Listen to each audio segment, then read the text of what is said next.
Welcome back to Return on Podcast, where we normally talk to the most successful e-commerce entrepreneurs on various topics related to being a killer in this industry of e-commerce. But we've hit the pause, right? And we're in the middle of a mini series called Cash is King. Thank you so much for joining us today, whether you're watching this on YouTube or listening to it on one of the various podcast players. My name is Tyler Jefcoat.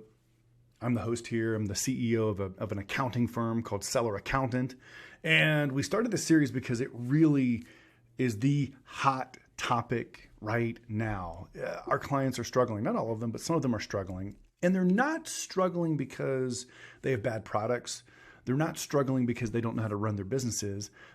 They're not struggling just because Amazon is squeezing us on fees, although that's true. The reason we're struggling is because of cash flow. We bought a ton of inventory at the end of 2021. We had some recessionary pressures and the interest rates kind of skyrocketed last year.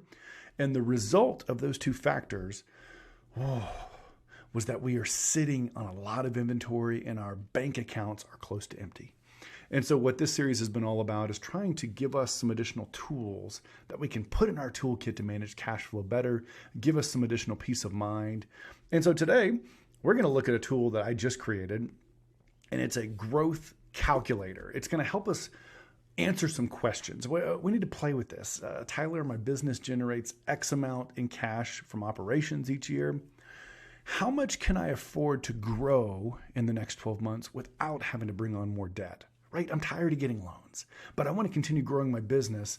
How aggressive can I afford to be going into the next year? That's the first question we're going to work on. The second one is kind of related, believe it or not. And it's, Tyler, how much can I afford to pay myself as the owner of the business? I'm so tired of not taking any money out of my business. I need to get paid, but I don't have to go borrow money then to just turn around and pay myself. So how much can my business actually afford to pay me, right? And then the third question that's kind of related to the first two is, I got to grow fast. I don't have a choice. I need to grow very quickly and more than my business can afford to fund. So help me, Tyler, understand how much debt I'm going to have to pick up to hit my goals for the year of doubling or tripling the business. And believe it or not, all three of those questions are related to the same set of math problems, and I'm going to try to unpack them for you. I just want to say this again. It's unkind to do this to your friends.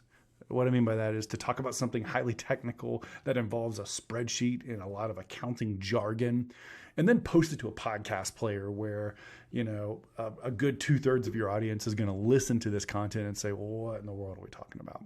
And so I just want to, first of all, apologize. I care about you more than that, but I just got to get the concepts out. If you're listening to this, try to catch the concept part of it, and then go back to the YouTube channel where you can actually see the screen that I'm showing right now, because it'll be easier to digest the numbers bit that way, okay?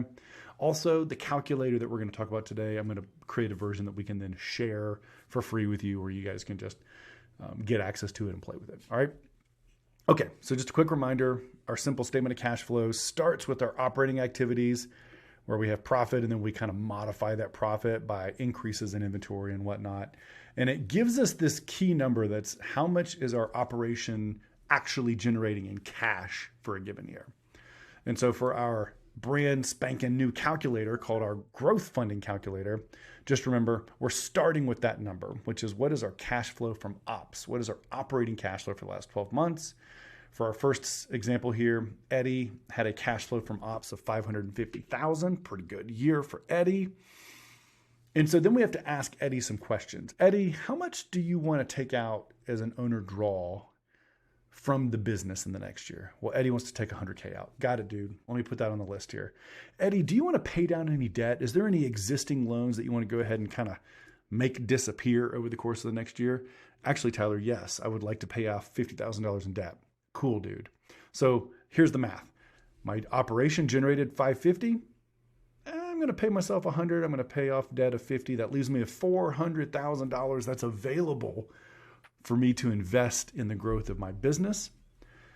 If my current inventory investment is $1 million, that's kind of the cash I've tied up, stuck in my supply chain now, then having an extra $400K, that's kind of intuitive, right? It gives me, I can grow up to 40%. And so this is why this might be a wild concept for you guys, but even for those of you guys who are listening, this is something you can kind of internalize. The rate at which I can grow my sales for an e-commerce business is almost always equal to the rate at which I can afford to grow my inventory. In other words, I've got to buy the inventory before I can sell it. Period. I've got to have the cash in advance. I've got to buy the container. I've got to buy the pallet. And then once I own the pallet, then I can turn around as a merchant and sell that inventory and make a profit. And so my constraint is going to be cash for inventory, unless I'm like a drop shipper and have one of these amazing cash cycles where I get paid before I have to buy the stuff, right? But in a normal private label brand kind of situation, our free cash flow is going to dictate how much inventory growth we can have.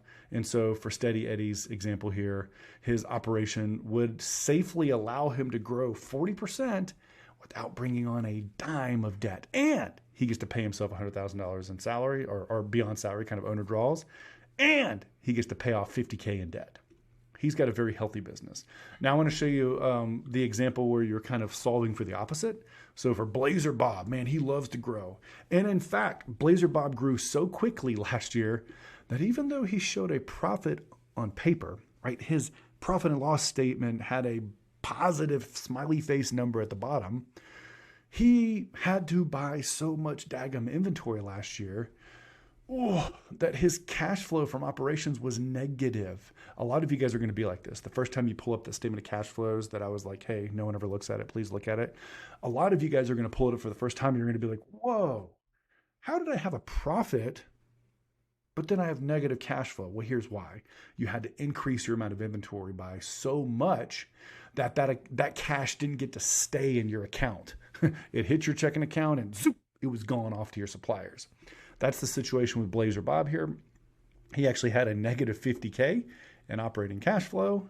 And so for Bob, we're going to solve differently. We're going to say, Bob, you're going to have to take on some debt, buddy. How much do you want to grow in the next year? And we'll solve for how much debt you want to bring on. Bob's like, I want to grow 20%. Cool, dude. If you're going to grow 20%, that means you can use the calculator to say, I'm going to need $70,000 in debt to fund my 20% growth. Okay. So you guys could solve for it. And if Bob's like, yeah, but actually I also need to pay my mortgage. So I need to have a $50,000 kind of owner draw. No problem, Bob.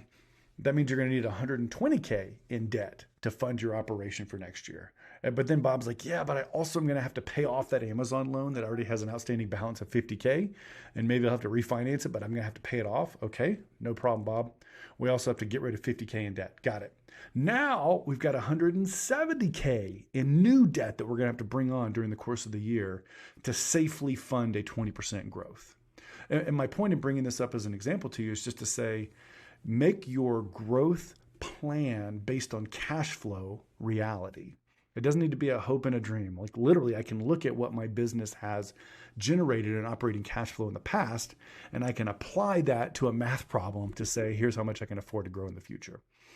All right, let me show you some live data here from one of our clients. So if you were to look at this client's statement of cash flows, again, there's a lot of accounts here that weren't on my simple one.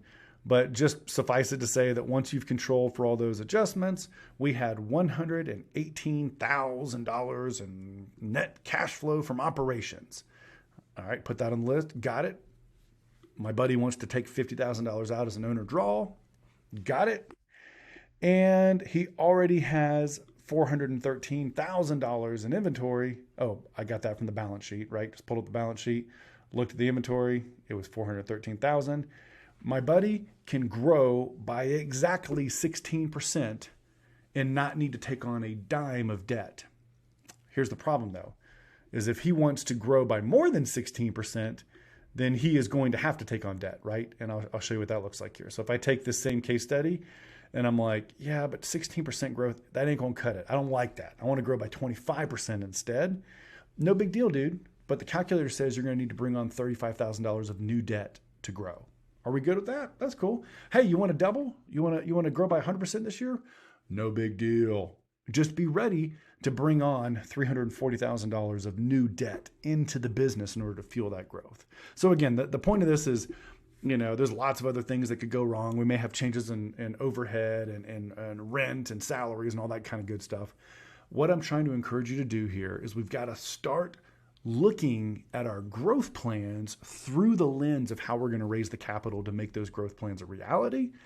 And we need to start getting a little bit more conservative with our balance sheets where we're actually building some internal cash, even if that means we have to sacrifice some of our growth. So I hope that's helpful.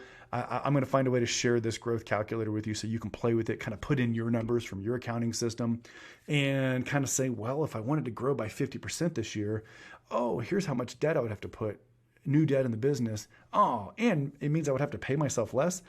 Totally cool, or wow, that's not cool. And so I just want to give you the power to be able to make those decisions with data instead of just your gut. Thanks again for listening to this little mini series from Return on Podcast. Cash is king. We're going to come back and keep motoring through and continue giving you tactical insights into how to run this business better related to cash flow. Have a great day.